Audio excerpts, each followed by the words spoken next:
Words can make you, even words can destroy you. Hello everyone, this is Ivy. Welcome back to my channel. ইসাস ডায়েরিজের একটা নতুন সকালে তোমাদের সকলকে warm welcome জানাই আমার চ্যানেলে। মানুষ যখন কথা বলে তখন মানুষের কথাগুলো এক একটা তীরের মতো গিয়ে লাগে অন্যজনের কাছে। তাই কথাটা যখন বলা হচ্ছে সেটার সময়, সেটার জায়গা এবং সেটার পরিস্থিতি দেখে মানুষকে বলা উচিত।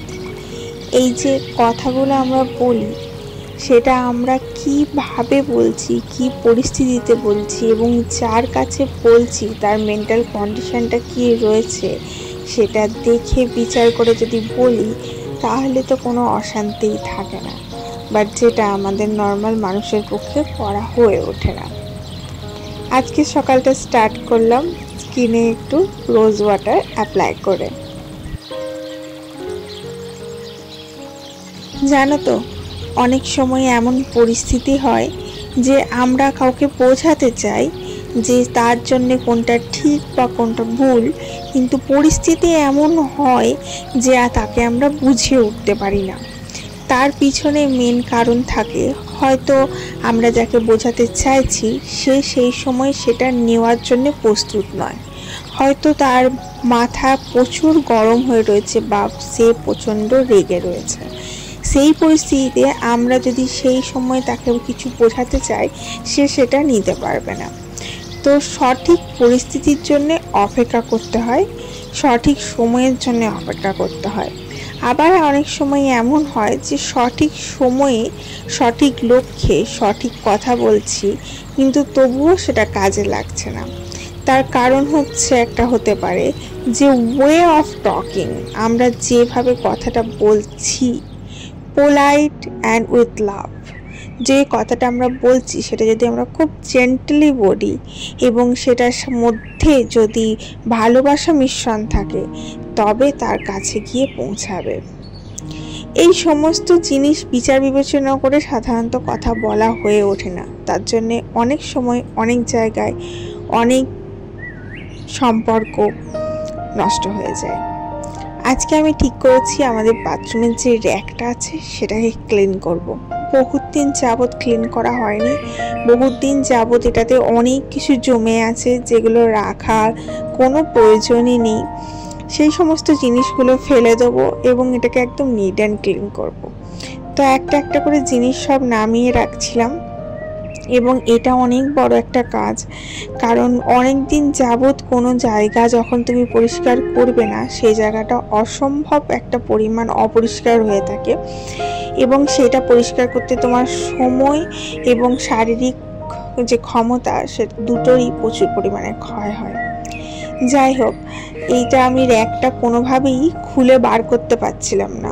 দুটো ব্রেকের মধ্যে এমনভাবে ওটাকে ফিক্স করা আছে যেটাকে আমি খুলে টেনে বার করতে পারছি না। আর হাজব্যান্ড মশাই ঘরে ছিল না যে আমি তাকে ডেকে বলবো একটু খুলে বার করে দাও। তো বেশ অনেকক্ষণ চেষ্টা এবং পরিশ্রমের পর এটাকে খুলতে পারলাম এবং দেখতেই পাচ্ছ এটাকে আমার জাস্ট পরিষ্কার করতে ইচ্ছাই করছিল না, মনে হচ্ছিল ফেলে দিই, এত অপরিষ্কার হয়েছে।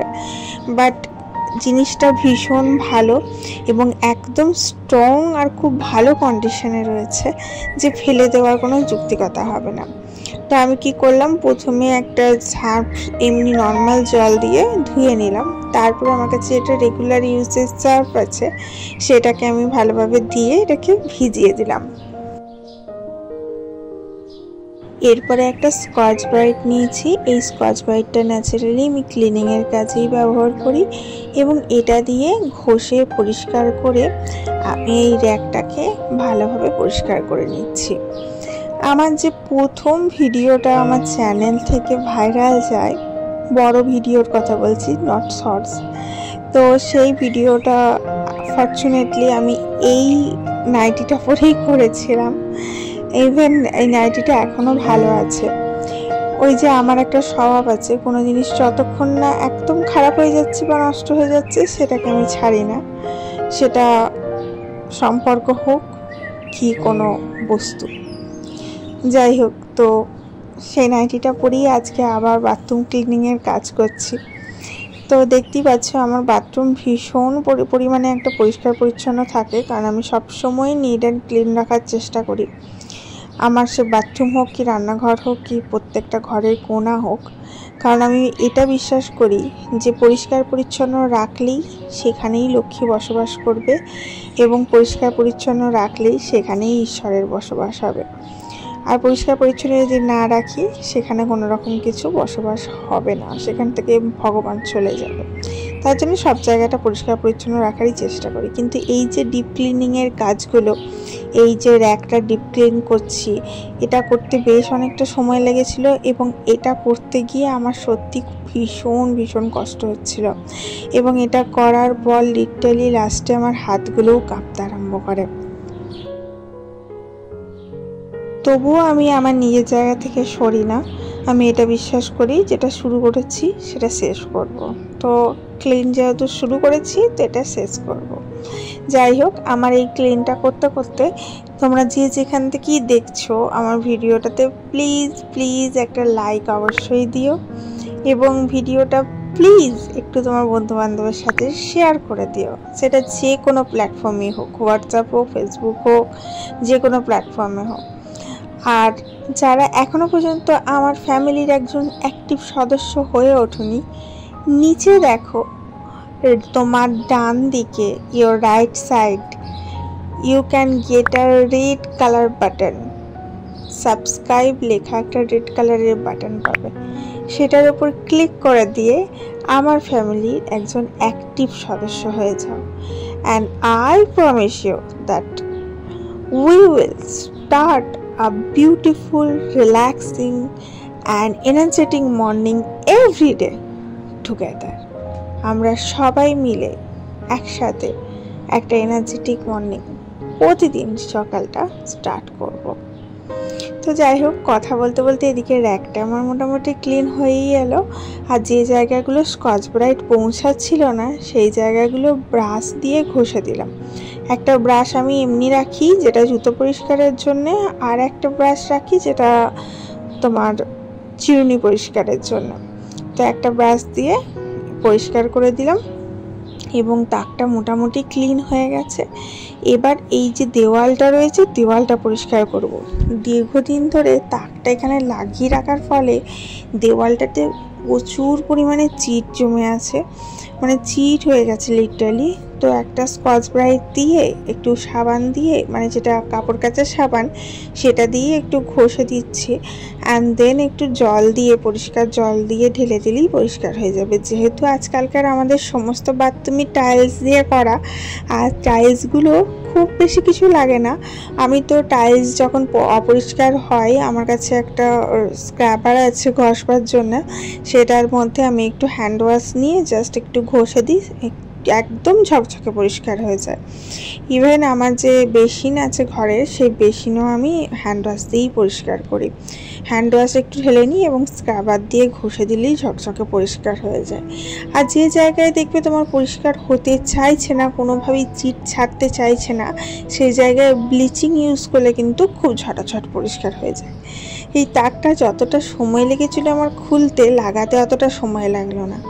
জাস্ট একটুখানি পুশ করলাম আর এটা সুন্দর লেগে গেল, একদম খাপে খাপ। এরপরে নিচে যে জিনিসগুলো রয়েছে সেগুলো একটা একটা করে আমি পরিষ্কার করে করে তাকে তুলে রাখবো।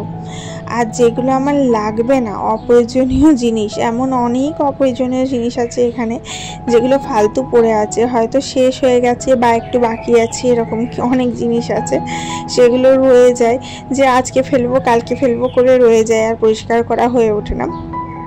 তো সেগুলো ফেলে দেবো, আর যেগুলো একদম ভালো আছে সেগুলো রেখে দেবো। একটা বড় লাঠি দেখতে পাচ্ছ, এই লাঠিটা হচ্ছে গরম জলে যখন জামা কাপড় ভেজাই না, হাতে করে ভেজাতে পারি না, খুব অসুবিধা হয়, তখন ওই লাঠিটা করে না ডুবিয়ে দিই, খুব সুন্দর ডোবানো হয়ে যায়। আর এখানে 3 ধরনের সাবান আছে, একটা আমি আর আমার হাজব্যান্ড ইউজ করি, একটা আমার মেয়ে ইউজ করে, ওটা বেবি সোপ। আর একটা সাবান রয়েছে, সেটা হচ্ছে তোমার কাপড় কাচার সাবান। এর যে কভারগুলো রয়েছে, যে খাপগুলো রয়েছে রেখেছি, যেখানে সাবানগুলো রাখা রয়েছে সেই খাপগুলোও একবার ঘষে ঘষে পরিষ্কার করে দিলাম। ইভেন তেল রাখার জায়গা, সার্ফ রাখার জায়গা, সেগুলোও একবার ঘষে ঘষে পরিষ্কার করে দিলাম। সুন্দর পরিষ্কার পরিচ্ছন্ন হয়ে গেল। আর নিট অ্যান্ড ক্লিন থাকলে সেই জায়গাটা দেখতেও ভালো লাগে, মনটাও ভালো লাগে। এমন অনেকজনাদের আছে বাথরুম দেখেছি, সেই বাথরুমে ঢুকতে পর্যন্ত ইচ্ছা করে না, এত নোংরা অপরিষ্কার থাকে। কিন্তু আমার বাথরুম এত পরিষ্কার পরিচ্ছন্ন থাকে, আমার নিজের বলে বলছি না, সিরিয়াসলি এত পরিষ্কার পরিচ্ছন্ন রাখি। এটা শুধুমাত্র আমার একার পক্ষে সম্ভব নয়, আমি আমার হাজব্যান্ড দুজনেই খুব পরিষ্কার পরিচ্ছন্ন এবং দুজনেই রাখি বলেই এত পরিষ্কার থাকে। এবং আমার বাথরুমে যে ঢোকে সে কোনোদিন কেউ বলতে পারবে না যে অপরিষ্কার। যাই হোক, নিজে পরিষ্কার বাথরুম থাকলে সেখানে চান করতে এবং ঢুকে থাকতেও ভালো লাগে আর কি। আর যেহেতু আমার অনেকটা সময় লাগে বাথরুমে চান করতে, কারণ আমার এত বড় চুল এবং আমার বরাবরই খুব টাইম লাগে, তার জন্য বাথরুমটা নিট অ্যান্ড ক্লিন রাখাটা আমার খুবই প্রয়োজনীয় বলে মনে লাগে। ধরো তুমি কারোর ঘরে গেছো, তার ঘরে যদি তুমি তার বাথরুম আর তার কিচেন দুটো জায়গা যদি পরিষ্কার থাকে, জানবে সে খুব পরিষ্কার পরিচ্ছন্ন। কিন্তু তার বাথরুম যদি অপরিষ্কার থাকে আর তার কিচেন যদি অপরিষ্কার থাকে, সে তার ঘর যতই পরিষ্কার পরিচ্ছন্ন হোক না কেন, তুমি জেনে নাও সে কিন্তু একদমই পরিষ্কার পরিচ্ছন্ন নয়।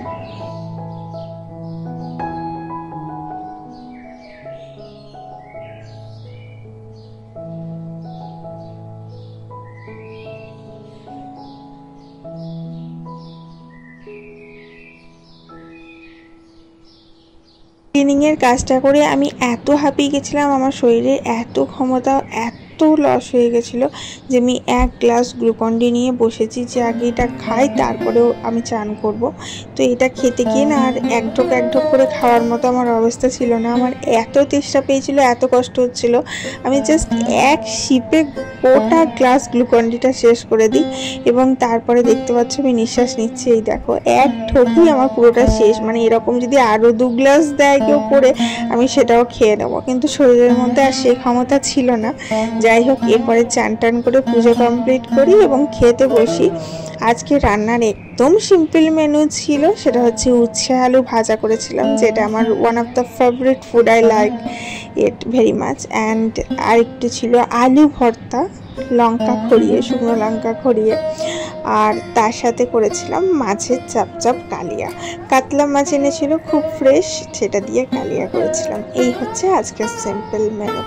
তো চলো আজকে এখানেই বিদায় নিচ্ছি। সবাই খুব ভালো থেকো, সুস্থ থেকো, হ্যাপি থেকো, আর অবশ্যই নিজে আর নিজের পরিবারকে সেফ রেখো।